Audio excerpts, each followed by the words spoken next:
Olá, o Olhar de Líder de hoje é com Plínio Ribeiro, que é presidente da Ambipar Decarbon, no grupo Ambipar. Plínio, muito obrigada por ter aceitado o nosso convite. A gente quer falar contigo sobre o potencial da agenda verde no Brasil, o mercado de carbono, mas antes quero te perguntar sobre a Decarbon. Queria que você explicasse um pouco do trabalho de vocês, quem são os clientes de vocês e contar um pouco dessa história aí no grupo Ambipar. Claro, obrigado pelo convite, é um prazer estar aqui. O Grupo Ambipar é um grupo brasileiro, uma multinacional brasileira, que tem as ações listadas aqui na Bolsa de São Paulo. Ele é composto por duas divisões, a Ambipar Response, essa, por sua vez, tem as ações listadas também na Bolsa de Nova York, a gente abriu o capital dessa divisão em abril deste ano, e a divisão Ambipar Environment. Qual a diferença? A Response trata de remediação ambiental, todos os modais, onshore, offshore, qualquer problema ambiental, incêndio industrial, a gente atende. Isso é uma operação global, presente em mais de 40 países, com milhares de funcionários que estão prestando esse atendimento de remediação ambiental. A Ambipar Environment é uma empresa majoritariamente de gestão de resíduos, gestão e valorização de resíduos. Então, a gente atende os clientes de modo que esses resíduos não só são coletados, mas são dado o uso apropriado disso, em geral, dentro da dinâmica de economia circular.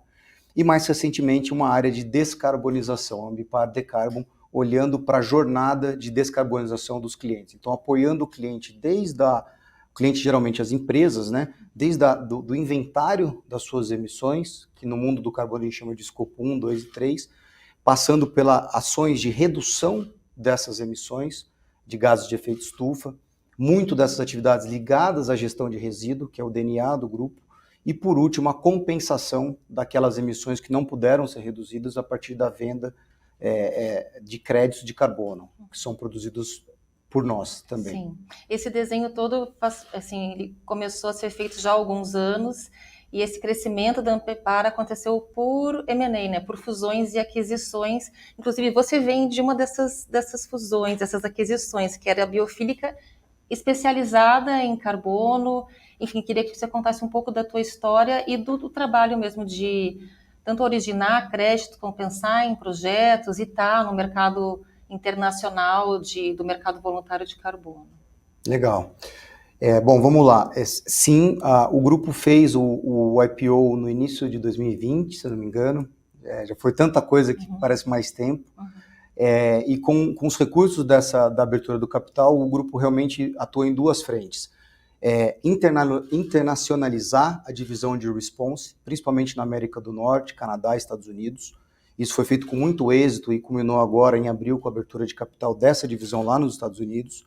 E através do aumento também da proposição de serviços ambientais. Então, a gente fala lá internamente de ser desculpa o termo em inglês, mas um one-stop shop, né? Fazer cabelo, barba e bigode, a gente fala aqui no Brasil, do ponto de vista das demandas ambientais das companhias brasileiras. A Biofílica, a empresa da qual eu sou cofundador, é uma empresa de 15 anos. A gente começou fazendo projetos de conservação florestal na Amazônia, financiados pelo mercado de carbono. A gente expandiu muito esse mercado, a gente acompanhou ele desde o nascimento até a expansão mais recente nos últimos anos.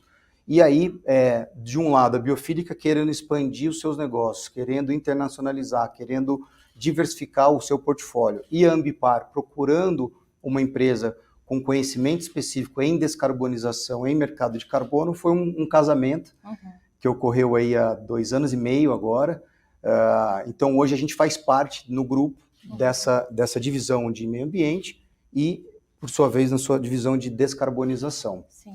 A Biofílica, ela atua gerando créditos de carbono a partir do que a gente chama de soluções baseadas em natureza, em inglês Nature-Based Solutions, ou seja, atividades de conservação florestal, proteção e conservação, atividades de restauração florestal, ou seja, plantar a floresta, atividades ligadas ao que a gente chama de sequestro de carbono no solo. O que é isso? É mudar práticas agropecuárias de modo que a gente fixa o carbono no solo e não aquele solo degradado que solta carbono. E aí isso com implantações de larga escala? Larga escala. A gente, por exemplo, tem um projeto muito grande, uma joint venture com o Grupo Minerva, que é o segundo maior frigorífico do Brasil, tem a segunda maior cadeia de fornecimento na pecuária no Brasil, trabalhando essa cadeia de fornecimento para que essas propriedades, essas fazendas tenham uma produção pecuária de mais baixo carbono, né? Que inclusive é muito interessante porque é uma produtividade maior também. Então é uma agenda de muito ganha-ganha. Então a gente trabalha ali promovendo esses negócios. Quando a gente fala de mercado de carbono no Brasil, a gente ainda está falando do mercado voluntário, né? E é um mercado que, quando a gente olha globalmente, cresceu muito, chegando ali, são estimativas, não tem um dado preciso, né? A coisa de 2 bilhões de dólares, um pouco mais do que isso, no ano passado. Mas esse ano a gente sabe que teve uma queda, tanto no volume transacionado, como também nos preços, né? Então, queria entender de ti como que está o mercado voluntário de carbono no mundo hoje, no Brasil, e se continua atrativo e interessante para empreendedores como vocês, que já estão estruturados, e nisso, como você falou, há 15 anos, mas também para as novas empresas que a gente viu surgindo no Brasil nos últimos 2 anos, mais ou menos. Pergunta super importante, Carla. Primeiro que essa distinção ela é fundamental, né? A gente tem que separar o que é regulado do que é voluntário, né? Até o nome voluntário, ele é um nome infeliz até, porque dá aquela impressão de que as empresas estão fazendo de forma voluntária, de forma filantrópica. Na verdade, não se trata disso. As companhias que estão engajadas no mercado voluntário de carbono, elas estão fazendo isso por uma demanda dos seus consumidores, por uma demanda dos seus acionistas, por uma demanda da sociedade, dos seus clientes, assim por diante. Dos reguladores, cada vez mais, existe uma demanda no mercado voluntário que chama de pre-compliance, pré-regulação, são aquelas empresas que entram no voluntário para entender a dinâmica de um mercado de carbono, porque sabem que em breve estarão sob um regime regulado. Então são regimes muito complementares. Agora, no Brasil, isso não existe muito, esse pre-compliance, porque, primeiro, que o mercado regulado ainda não existe, está tramitando no Congresso, mas, segundo, que isso ainda é muito sensível para as empresas que têm uma exposição internacional, né? Quem atende apenas mercado doméstico, empresa brasileira que atende apenas mercado doméstico, o desinteresse em carbono e, enfim, todo esse sistema, ele é bastante grande ainda. É verdade, é verdade. O carbono, a gente precisa entender isso de forma bem clara, ele é um custo induzido a um negócio para que a gente deixe de causar uma externalidade, como a gente chama em economia, para que a gente deixe de poluir, para que a gente deixe de emitir os gases de efeito estufa. Então ele é uma forma, na política econômica, de alocar um custo, no inglês a gente fala um carbon cost, né? Um custo de carbono, para que as empresas mudem o comportamento. E por que no Brasil essa agenda é menos desenvolvida? Bom, primeiro que é uma agenda que naturalmente ela é mais presente nos países desenvolvidos. Até porque os países que se desenvolveram na frente se desenvolveram em cima de uma economia altamente poluente. Nos últimos 200 anos, a Revolução Industrial se deu no mundo rico, no mundo desenvolvido. Então é natural que quem se desenvolveu primeiro comece a se atentar aos problemas ambientais. Isso tem uma consequência. A outra razão que explica um pouco o Brasil estar menos desenvolvido nisso tem a ver com a forma como a gente produz os nossos bens e serviços, que são majoritariamente dependentes da natureza, né? O Brasil é um país proporcionalmente pouco industrializado. E a indústria que a gente tem, ela, em geral, consome uma energia renovável. De novo, por uma característica histórica e geográfica do país. Então, essa formação de energia renovável a uma participação pequena, isso não é bom, a gente deveria ser um país mais industrializado, a gente pode falar disso, do que é essa nova indústria, essa indústria de baixo carbono, esse é um tema muito importante para o país, mas de todo modo a gente tem uma emissão relativa a essas atividades pequena. E mercado de carbono, a origem do mercado de carbono, inclusive, ela não é no carbono, ela é no SO2, na chuva ácida. Década de 90, quem um pouco mais velho aqui talvez se lembre disso, que era um grande problema, década de 80 e 90, a chuva ácida, a camada de ozônio, né? E qual era o gás? Era o SO2. Então foi criado um sistema de cotas, um sistema de cap, de teto de emissão, e de alocação dessas emissões entre as empresas que participavam disso. Isso foi o primeiro mercado regulado ambiental do mundo. Tá? E isso deu origem ao que hoje a gente entende pelos vários mercados regulados de carbono. Nós temos hoje mais de 25 mercados regulados de carbono no mundo. Geralmente são mercados em nível de país, nacionais, mas alguns mercados, como o da União Europeia, que inclusive é o maior do mundo, em movimentação financeira, esse ano deve chegar próximo de $1 trilhão, o tamanho, o total market do mercado europeu de carbono. Então, no Brasil, e esses mercados foram pensados para quem? Para a indústria. Foram pensados para aquele tipo de emissão que a gente chama de emissão estacionária, aquela emissão de uma chaminé, que é fácil de explicar, que a gente consegue medir de forma mais precisa qual é ela e o que eu preciso fazer para diminuir. Essa não é a nossa realidade. Então, não é ruim que a gente esteja para trás. Agora, você tem razão. Tem um motivo histórico. Agora, a gente não pode se acomodar. A gente precisa se atualizar nessa agenda, porque, como você colocou na pergunta, uma parte importante da nossa industrialização é de caráter de exportação. Então, essa conta vai estar lá, e se a gente não está pagando aqui, nós vamos pagar em forma de imposto de fronteira, que inclusive na Europa já começou. Então, em breve, todas as nossas exportações vão estar submetidas a impostos transfronteiriços relacionados a carbono. Então, é muito mais inteligente, e do ponto de vista de alocação de recursos para o país, que a gente faça esses investimentos em descarbonização dentro do nosso território brasileiro, nas nossas indústrias, e que, inclusive, a gente atraia indústrias de outros países para produzir no Brasil. Por quê? Porque nós podemos ofertar uma energia renovável, então esses produtos já vão ser produzidos de forma descarbonizada, e aí sim exportar pagando menos ou não pagando nada, né, na exportação. Eu queria só voltar num dos pontos da pergunta, que é como que está hoje o mercado voluntário, né? Olhando globalmente, o que a gente viu é que, em termos de volume, de preço, tudo andou um pouco mais devagar ou até um passo atrás. Queria que você contasse um pouco, por favor. Claro. O mercado voluntário é esse, então, onde as companhias, de forma voluntária, quer dizer, elas se autocolocam uma meta de redução antes do regulador e, pelo menos as companhias que fazem isso da forma correta, estabelecem uma meta de descarbonização e parte dessa meta que ela não consegue atingir, porque não é fácil você descarbonizar, a gente está acostumado, as empresas estão acostumadas a um modus operandi, seja do ponto de vista de consumo de energia, seja do ponto de vista de produção. Ou da natureza do produto mesmo? Ou da natureza do produto. Você pega um produto que é altamente intensivo em carbono, cimento, aço, vidro, é a natureza, é a tecnologia disponível. Então, uma parte dessa descarbonização essas empresas fazem através da compensação, ou seja, comprando crédito de outras empresas que reduzem ou removem esse carbono da atmosfera. Então, para isso a gente chama de mercado voluntário. Ele é um mercado global, ele é um mercado que a origem dos créditos, isso eu posso falar com mais de 90%, está nos trópicos, está nos países em desenvolvimento, tá? E a grande demanda desses créditos está nos países desenvolvidos em geral, na Europa, nos Estados Unidos, e a gente começa a ver bastante demanda na Ásia, Japão, Singapura, também com uma demanda crescente nos últimos anos. Esse mercado, cara, ele é um mercado, até poucos tempos atrás, ele era um mercado muito pequeno. A realidade é essa. E tudo que é muito pequeno, quando cresce bastante, cresce muito do ponto de vista de taxa, né? Então a gente saiu, para falar em volume de emissões, a gente saiu aí de 10 anos atrás de menos de 30 milhões de toneladas por ano para um mercado de em torno de, hoje, na casa dos 400 milhões de toneladas.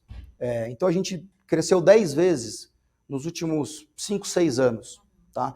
Então isso passou uma mensagem, e é verdadeira, de um rápido crescimento, o que é muito bom. O que está por trás desse crescimento? Compromissos empresariais de descarbonização.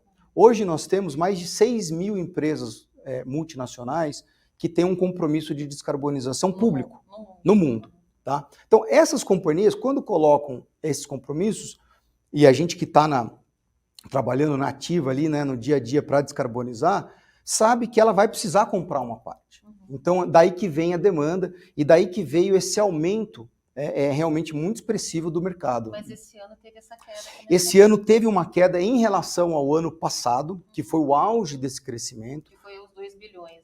que foi esse em torno de 2 bilhões, o que parece muito, mas na verdade não é muito dinheiro. A gente falou, eu já citei algumas empresas aqui, que o quarter de faturamento é maior do que esses 2 bilhões de dólares, mas que faz uma diferença muito grande para quem está produzindo os créditos. Quais são esses setores? Em geral, o setor florestal. O setor florestal no mundo, nos trópicos, no Brasil, não é nada diferente.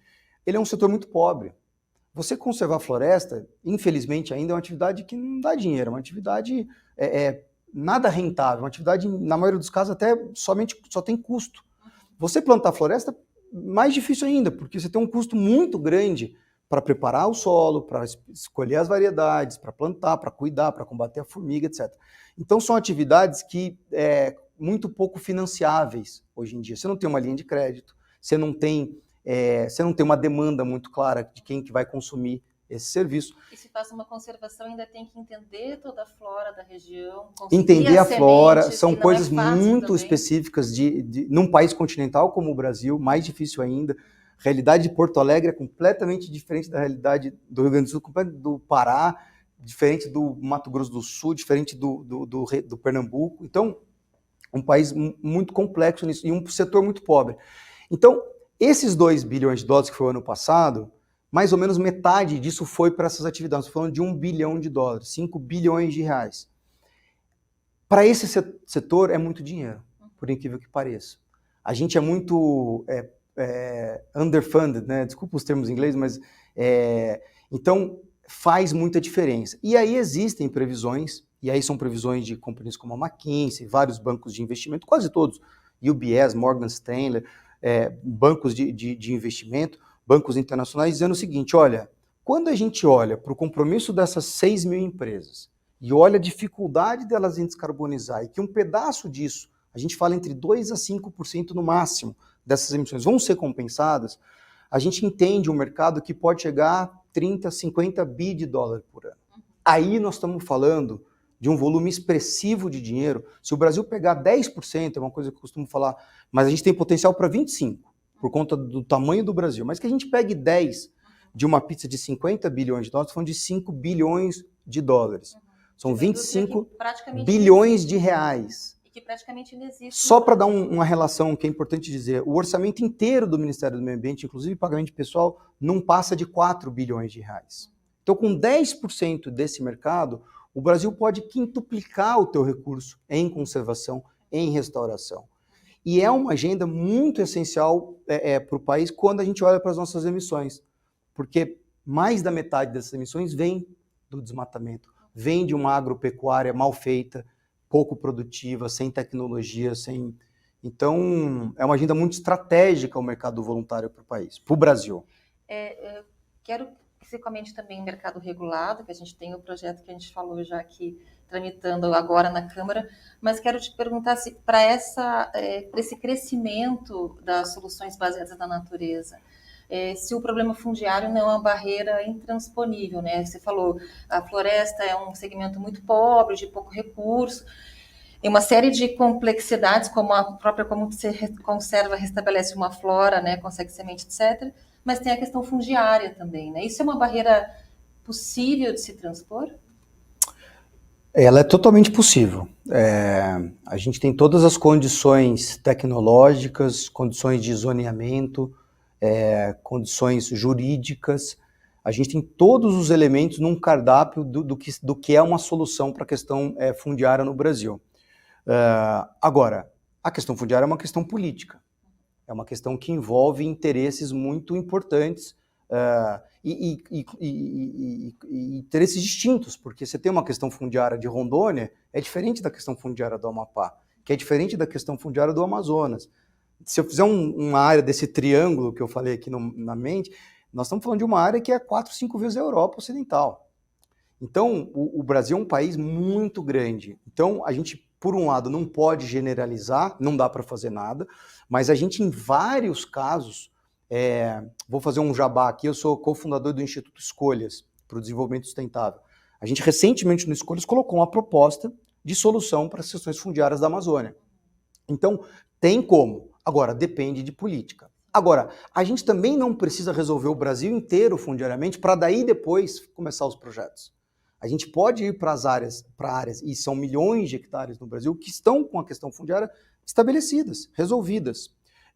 Um exemplo disso são as concessões públicas. A gente está falando aqui da lei de carbono, mas teve uma lei ambiental muito importante esse ano, 12.094, eu acho, não vou lembrar aqui o número exato, mas é de abril desse ano, que é a lei de concessão de florestas públicas, que agora permite a concessão de serviços ambientais, inclusive o carbono, em florestas públicas. E nós temos milhões de hectares em área pública que pode ser concedida para o setor privado. E que já tem não é uma privatização. Já tem a questão fundiária pronta. Que já tem a questão fundiária resolvida e que vai trazer oportunidade para o setor privado de investir nessas soluções e para o setor público de compartilhar esses custos, esses investimentos, até porque a gente não tem espaço fiscal no país para fazer isso, com dinheiro público, tá? Para esse dinheiro chegar onde ele realmente precisa. E isso, nós não temos o desafio de regularização fundiária, isso está dado, como já acontece em outros setores. Então, e outra coisa que a gente fala muito assim nos nossos próprios projetos, na medida que você vai demonstrando o valor da floresta em pé, existe um incentivo maior da regularização fundiária. O problema hoje é que a maneira como os incentivos estão organizados, Carla, quem leva no final e fica com a área numa disputa fundiária é quem desmata a floresta. Desmatar a floresta é o principal incentivo hoje, isso não é de hoje, isso é de décadas. Desmatar é o principal incentivo para você ocupar e ocupar em algum momento titular. Sim. Então essa quebra dessa lógica... Falta uma questão quase colonial. Quase colonial. Mesmo. Então eu não vejo outra alternativa que não o carbono que possa prover esse incentivo para que a gente tenha uma regularidade fundiária e daí sim a conservação e a restauração em cima dessas áreas. Vocês que trabalham no mercado voluntário, eu queria saber como que vocês avaliam o projeto que foi aprovado e da forma como foi aprovado no Senado para o mercado regulado. É um projeto que busca ter uma sinergia, uma ligação entre os dois segmentos, né, entre o voluntário e o regulado. Uhum. Então, eu queria saber a tua opinião sobre isso. O agro ficou de fora, né, não está dentro, e até teve toda essa discussão política que foi isso que permitiu o projeto avançar no Senado, né? E agora está tramitando aí na Câmara. Queria saber a tua opinião sobre como é que ele está desenhado hoje. A gente participou muito. O Brasil discute o mercado regulado desde 2009. Eu estava lá na COP, o Lula 2, quando o Brasil, a gente levou para a COP, o país levou a Política Nacional de Mudanças Climáticas. E dentro da política nacional, o mercado, a ideia, né, o conceito do mercado brasileiro de redução de emissões, era o nome da época. Então essa é uma agenda antiga já. Então, o que eu posso dizer, o atual PL que agora se encontra na Câmara, eu acho que ele é o que é possível hoje a gente ter, tá? E dentro de várias coletivos da qual a Biofílica Ambipar faz parte, incluindo a Coalizão Clima, Floresta, Agricultura, enfim, vários coletivos, a gente é a favor da aprovação da lei como ela está hoje, e inclusive que isso seja levado para a COP28. Acho que é importante a sinalização política do país neste momento. É a primeira vez que este governo vai a essa COP, tem uma questão política, nós vamos ter a COP aqui no Brasil daqui a 2 anos. Então, do ponto de vista geopolítico, é muito importante que o Brasil leve uma lei de mercado regulado, guardadas as proporções, como a gente já falou antes, do que é isso no contexto das emissões brasileiras. Então, esse é um ponto. O segundo ponto, que é muito importante, o que a gente está chamando de interoperabilidade. É uma palavra difícil, mas como é que você conecta o voluntário com o regulado. E nessa conexão, essa minuta de lei ela é bastante interessante, porque ela traz a possibilidade, ela diz que isso é desejável, ela diz que isso é importante, isso é um sinal político que a gente, que está empreendendo do outro lado, investindo em conservação, precisa, mas ela também não entra em questões que ainda não é possível a gente regular, que não estão nem claras na Convenção do Clima. Então, ela deixa isso para regulamentações futuras, o que é bastante interessante. Então, do ponto de vista de mercado voluntário, a gente está bastante satisfeito na Aliança Brasil Nature Based Solutions, Aliança Brasileira de Soluções Baseadas na Natureza, a mesma coisa, posicionamentos muito favoráveis a essa versão. A questão do agro, de novo, é uma questão importante você fazer essa pergunta, ela é uma questão bastante, eu acho que é muito de narrativa e pouco de prática. A verdade é, na prática, mercado regulado foi feito para a indústria, como eu falei no início, a partir da experiência com a chuva ácida. Porque você precisa ter muito claro a mensuração. E por mais que no Brasil a gente fale, e é verdade, a gente tem boa ciência de mensuração de emissões no agro, mas o agro é um sistema dinâmico. A qualquer mudança de prática que você trocou ali em cima, você já mudou aquela coisa. Então você precisa de uma reavaliação daquilo lá. Então é muito difícil que você... o mercado regulado no Brasil agora, que ele está nascendo, ele tende a atender as nossas características, que é, como você falou no início, enfim, eu olho... tem muito do uso do solo. Né? Aqui no Brasil, a gente olha o mercado de carbono como fim. E acho que esse que é o equívoco que a gente faz aqui no Brasil. O mercado de carbono ele é o meio.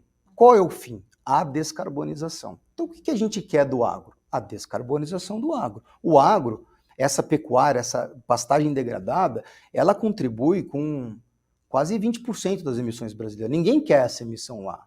Aí a pergunta que se faz é qual é o melhor instrumento para descarbonizar essa atividade? Não é o mercado de carbono. Pelo contrário, é um instrumento ruim para isso. Ele não foi feito para isso. Nós temos um plano safra da ordem de 300 bilhões de reais todos os anos que está financiando atividades agropecuárias.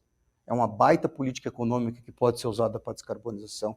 A gente tem integração lavoura, pecuária, floresta. A gente tem plantio direto. A gente tem assistência técnica que precisa acontecer no país. Plano ABC. A gente tem o plano ABC Agricultura de Baixo Carbono. Mas a gente tem CRA Verde. E continua com os 20%. Então, será que o mercado regulado não poderia ajudar? Não, mas a gente não pode ser assim tão exigente, porque, primeiro, nenhum país está descarbonizando tão rápido.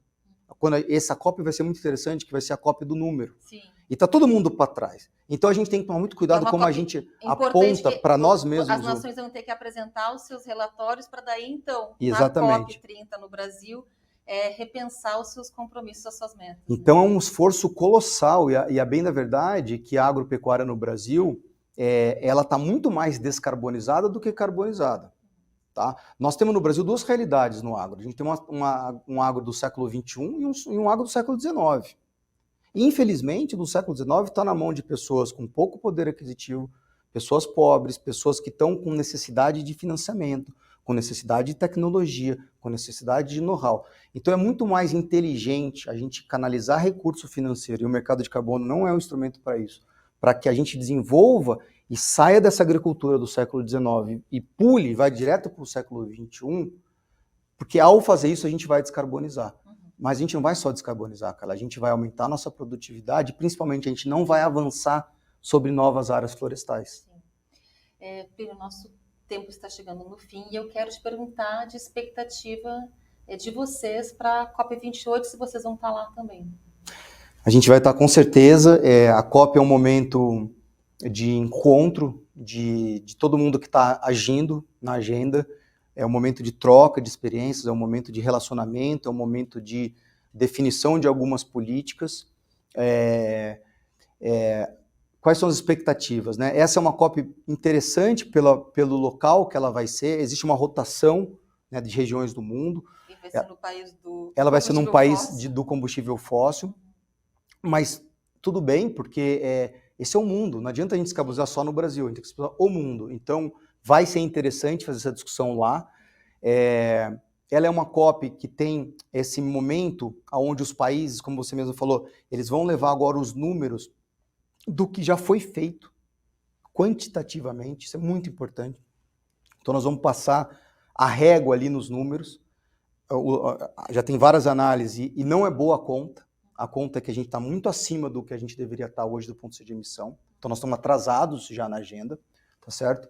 Então vai ser uma COP importante para deixar isso claro, e mantendo o que a gente tem visto nos últimos anos, de 3, 4, 5 anos para cá, uma presença massiva do setor privado. Eu acho que isso a COP deixou de ser um encontro só de governos, ela passou a ser um encontro da sociedade global que está trabalhando no tema e as empresas. Então é um lugar de oportunidade de fazer negócio, é um lugar de conectar com clientes, com parceiros, de entender o que está sendo feito em outros países, de trazer tecnologia para cá, e ela vai ter vários eventos paralelos ao longo dessas 2 semanas lá em Abu Dhabi. E o Brasil está planejando... Em Dubai, desculpa. Sim. E o Brasil está planejando ter a maior delegação. A gente noticiou aqui no broadcast que o plano é ter uma mega delegação, nas palavras do embaixador André Correia do Lago. Plínio, te agradeço demais pela entrevista, viu? Muito obrigada. Prazer, obrigado a você. A gente encerra aqui, então, o Olhar de Líder, que é com Plínio Ribeiro, presidente da Ambipar Decarbon, do grupo Ambipar. O apoio técnico foi do Cláudio da Luz, que é da TV Estadão. A gente se vê no próximo programa.